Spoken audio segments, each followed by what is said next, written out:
Hello, YouTube. So I wanted to, I mentioned this in the video that I posted either yesterday or the day before on Khan's Legacy, that I wanted to do a video on relativism, right? And I think that this is one of the most misunderstood issues ever, particularly from a sort of love of the hard sciences point of view. I don't think people really understand the relationship between philosophy and what's called relativism. Um, Now, for our here, relativism can just basically be defined as the view that any view is as good as any other, right? Now, first of all, I want to say that this is not a real position. To my knowledge, there is absolutely no one who defends this position. To my knowledge, there aren't like real relativists, and in some way, there's a contradiction there, because to defend a position implies that every position isn't as good as every other position, right? Because you have to provide an argument for that position, which presumably is better than positions, and etc. So already, even in arguing for a relativist position, you would be defeating yourself, which is, part of the reason why nobody actually believes this, right? It's just kind of a curse word. It's just something that people say. It's just something that people throw at other people. It's like saying your mother, right? Like that's all. Whenever you see somebody make a claim to relativism, or claim that it's always the claim that someone else's position is relativistic. That's basically all that's happening. So that's first of all, and please correct me, like if anybody can, this is a challenge actually, if anybody can find an example of somebody who advocates relativism in any serious philosophical sense, then I would love to see it.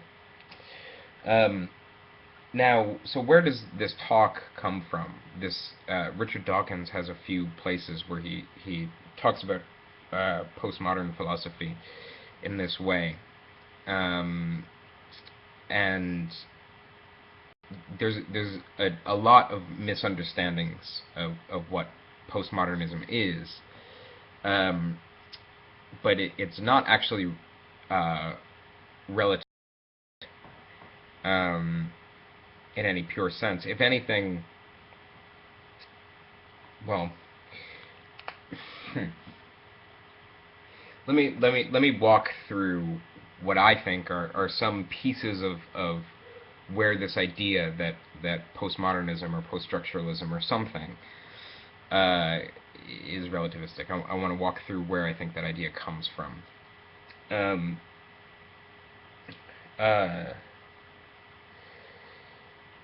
So, first of all, what does the word postmodernism refer to? Well, when the word is typically used, sometimes people say that these are the postmodern philosophers, which is not really the sense in which the term was coined.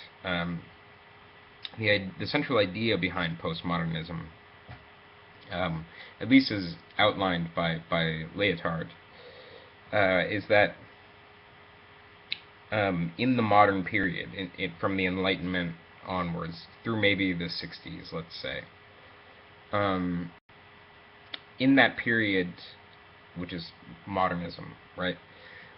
What we saw is a reliance on what he calls grand meta-narratives, right? Grand narratives of history. The idea that, like,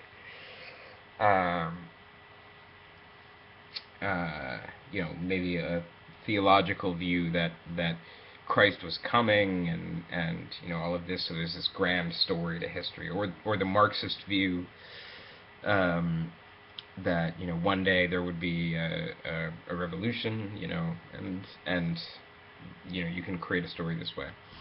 Also, there's a certain kind of scientific meta-narrative that someday we will know everything, right? Or someday we will be gods, right? You could say that someone like Ray Kurzweil could be thought through as using science as a meta-narrative. Perhaps even Thunderfoot, actually, you could levy that allegation towards. And what Leotard is observing is that those grand meta-narratives aren't satisfactory anymore, right? People aren't satisfied with great stories about all of history. Rather, people tell sort of very local stories, and so we end up with this very highly fractured culture, right?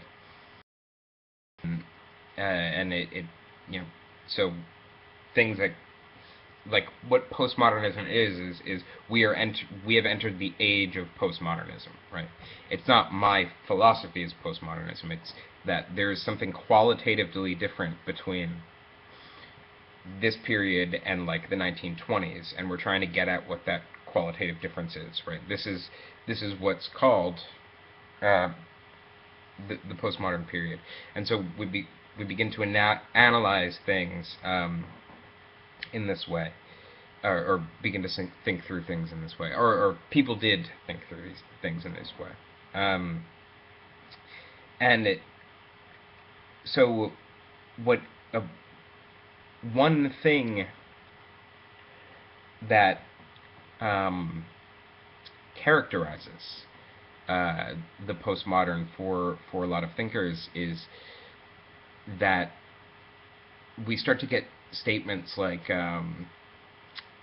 it's true, religion is true for you, right, or that kind of thing. So as a result, in the postmodern era, there is a kind of relativism in the name of tolerance, right? And that's something that's pointed out, right? But it's not a position that's actually advocated, right? So it's something that's talked about, but as a feature of the world that we live in, sort of ambivalently, not necessarily condemning it or promoting it, but then you end up with these questions like in that world, how do you have what does ethics mean, right? If we as a culture have begun to relativize a notion of truth and such. So a certain place where it can be misread to say that somebody is advocating a relativistic notion of truth, right? Especially if you just read, like I mentioned, talking about ethics in that situation. How do you do that, right? If you just read the ethical part without reading the cultural analysis part, you might get the impression that the writer, really believes that there's no way to deal with truth, right? You might get the idea that the writer really believes that there's, there aren't, they might end up denying the theory of relativity and stuff like that, which nobody does, to my knowledge. That's one place where I think this idea of relativism might come from. The other place where it would come from is something like what's called the strong program, right? And this is Sokal. If you don't know who Sokal is, don't bother. He's a terrible human being. Like, you want to talk about an academic troll? Sokal is an academic troll. He hates the strong program. He sees it as being something extremely relativistic, right? But what the strong program is it's a proposal in the social sciences, right? And it has a history. Like it goes back. You know, I can think of Foucault and his historical and cultural analysis and stuff like this. You can see different places. You could give a whole history of this, but I'll just use the strong program as the exemplar of this attitude.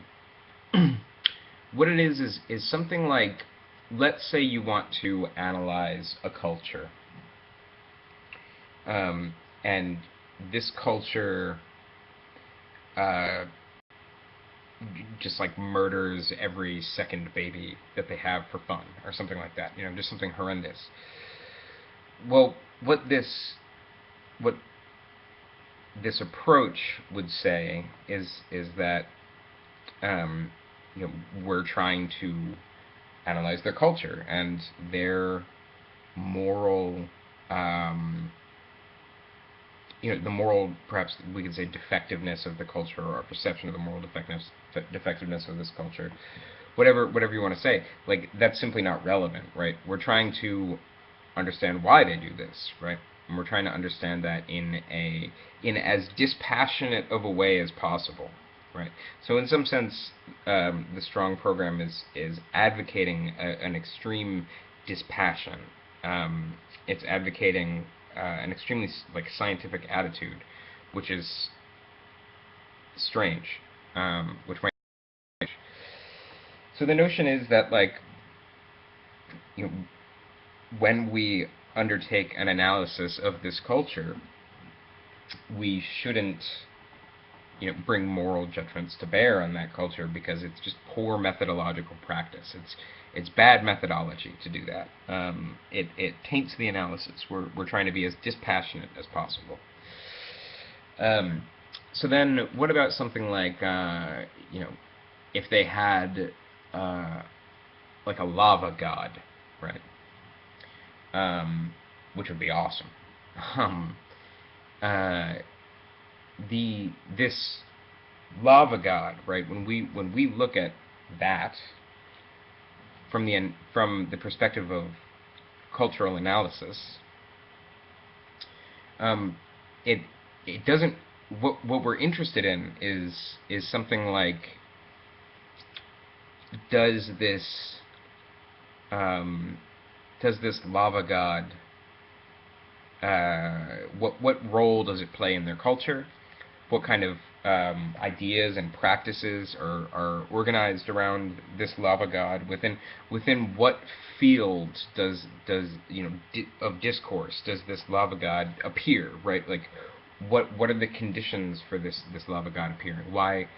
And what is it the condition of as well? You know. So we're looking for the relationships between different ideas within a culture, right?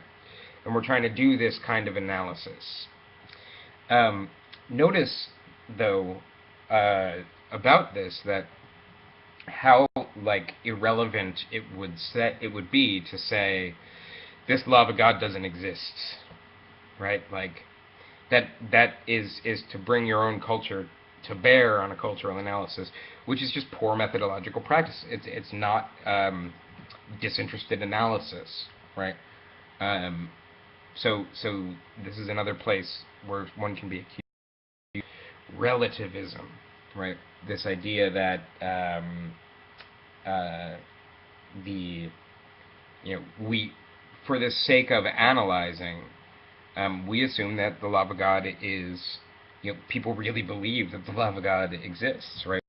We assume that it is true for them for the sake of a cultural analysis. It doesn't mean that idea is just as good as the theory of relativity or something. What it means is that we don't, when we're doing dispassionate analysis, we don't pass judgment, right? Because it wouldn't be dispassionate. It wouldn't be analysis in a certain way. It would just be judgment, right? So then here's where it starts to piss people off, right? the law of God obviously doesn't exist, but it sits within a certain socio-historical series of mechanisms. It sits in a discourse, right? It does certain things for the people who believe in the law of God, right? Um, and that we try to look at as dispassionately as possible. Well, what if we were to take the same approach about the theory of relativity, right? What if we were to analyze our own culture and we were to look at um, uh, the theory of relativity and look at sort of the role it plays in our culture, look at sort of ideologically, whatever you like. Imagine we were to do a cultural analysis of our own culture, a reflexive cultural analysis. Well, in the same way that we don't evaluate the truth content of the law of God, we don't evaluate whether or not it's true or false that the law of God exists. We don't evaluate, it's simply not important to evaluate whether or not relativity is true or false, right? And it's also really well beyond the capacity of most social scientists to do that, right? It's not I'm not a social scientist, so I shouldn't say our, but it's not the place. It's the place of the physicist, right? So, in this sense, when cultural analysis is done under the strong program, and it goes further back, right? What's not being evaluated is truth content. What's being evaluated is the idea's place in a culture. So then, once you say that, you run into some curious things, like, well, phrenology dominated in the 19th century for a period of time, and we know that phrenology dominated for a period of time because it was successful for ideological reasons, right? It broke through, it did well for ideological reasons, right? People wanted to be able to say, oh, I can fit more marbles into a white person's head than a black person's head, and therefore we have the right to enslave black people or something, right? There's ideology behind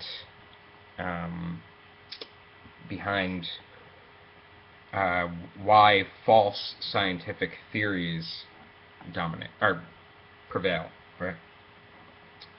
So then comes the question, right?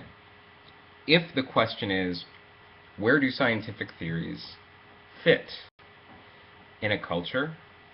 And we note that scientific theories, obviously incorrect scientific theories, can come to prominence through ideological reasoning rather than empirical reasoning.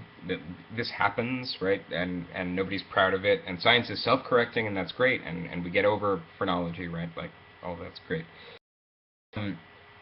Well, then the question becomes, well, what about correct scientific theories? Are there ideological reasons why relativity is dominant, right? Why the relativity is, or why it was. I mean, there are reasons empirically, obviously, but why was it taken seriously enough in the first place to apply the tests required to do it, right? So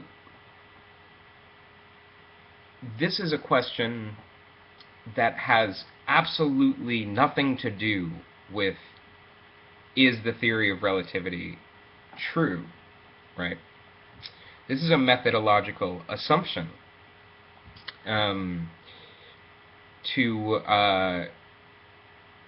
analyze the culture around ideas. So, for the sake of being dispassionate in analysis, in the social sciences, under the strong program, you might say something like,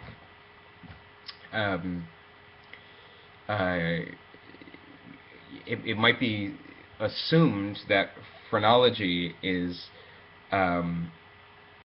uh, no more or less or true, or the truth of the claim to phrenology is just as irrelevant as the truth to the claim to relativity, right? So, the lava god, phrenology, and relativity all sit in a cultural space, and we're just trying to figure out the relationships between that and other sort of facets of the culture. And evaluating the truth content of the idea is totally irrelevant, right, to that project. And so that methodological relativism, right, has been repeatedly mistaken by people like Richard Dawkins, for instance, as an ontological relativism. The idea that every person's idea is as good as any other's, rather than when we look at cultures we assume this because it helps us understand the culture, right? So in the same way that there's such a thing as methodological atheism, right? When we look at things in the world, we don't assume that God just like popped up and poofed them into existence. A scientist can be Christian as fuck, and he would, in order to do science, he just couldn't assume that God did that, right? This is called methodological atheism. You look for the natural cause for things. But it doesn't mean that he's an atheist, right? So in the same way, in the social sciences, sometimes people will employ things like methodological relativism, which is not indicative of the person's belief. And the other thing too, which makes this fascinating for me, is the notion in the Strong program. The idea is that this has to also be reflexive. We also have to assume in our methodological relativism that the Strong program itself is placed in an ideological field and can be analyzed in that way. And when doing cultural analysis, we consider the Strong program as equal to, in truth content, to other ideologies, right? To other forms of social sciences. Now, obviously, somebody who's carrying out the Strong program, if you were to do a meta-analysis, or like a Strong program analysis of the Strong program, right? Well, you'd be obviously in favor of the Strong program, right? You wouldn't be necessarily in favor of something else. So you obviously believe that, at least for this task, the Strong program is better, right? So clearly you're already not a relativist. And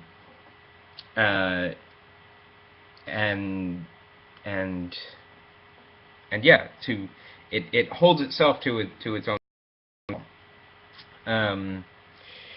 So this is where you get all these weird claims like, E equals mc squared is a masculine equation, right? That has nothing to do with the truth content of E equals mc squared. It might make sense in a metaphorical way, in some kind of psychoanalytic discourse, but it's not a comment on whether or not E equals mc squared is true or false. And there might be some people out there who are firing up Google and getting ready to throw quotations at me from people who said this or people who said that. You might throw Foucault at me. He says there are no facts, right? Which is really just a good description of how historians practice their craft, right?